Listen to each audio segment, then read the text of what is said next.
मायावती ने कर दिया खेल, फंस गई बीजेपी, कांग्रेस की भी आंखें फटी। गौतम बुद्ध नगर में बसपा का क्षत्रिय कांड, आखिर क्या है मायावती की सीट पर राजनीति?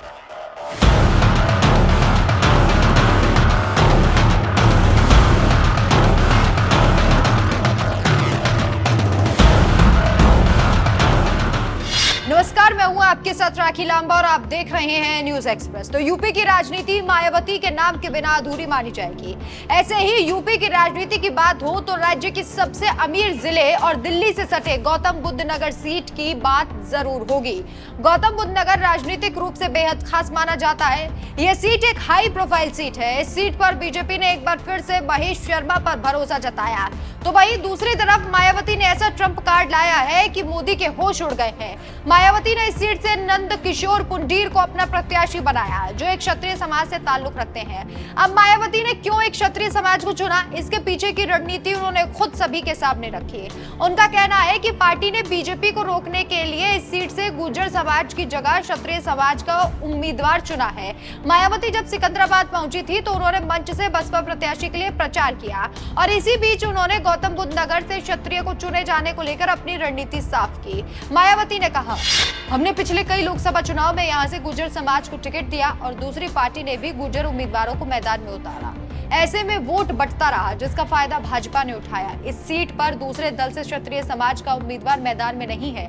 अगर स्वतंत्र और निष्पक्ष चुनाव हुए तो इस पर भाजपा केंद्र की सत्ता में आसानी से वापस नहीं आने वाली। तो मायावती ने इस सीट पर क्षत्रिय प्रत्याशी खड़ा कर उन लोगों को अपने पाले में कर लिया है जो अभी बीजेपी से नाराज हैं कि उन्होंने ठाकुरों का अपमान किया। ठाकुर समाज अभी भी बीजेपी से बेहद नाराज है।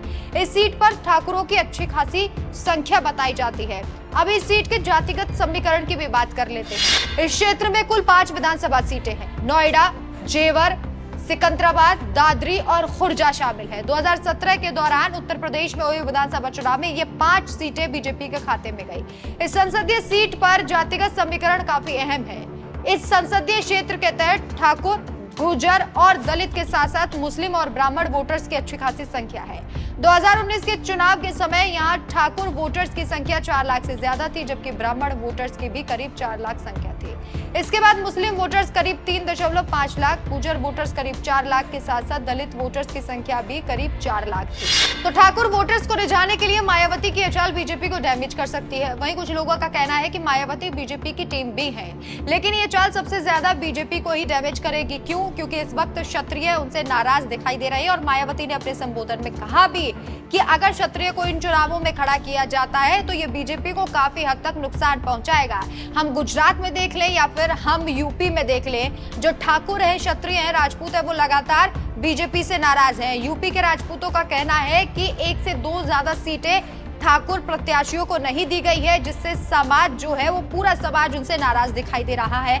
ऐसे में मायावती को अगर क्षत्रियों का साथ मिलता है तो उनका कहना है कि वो जरूर जीतेंगी और इसी के साथ साथ पूरे देश में भी अगर निष्पक्ष चुनाव होता है तो पीएम मोदी की री एंट्री बहुत ज्यादा मुश्किल है। आपकी क्या राय है, हमें कमेंट करके जरूर बताएं। नमस्कार।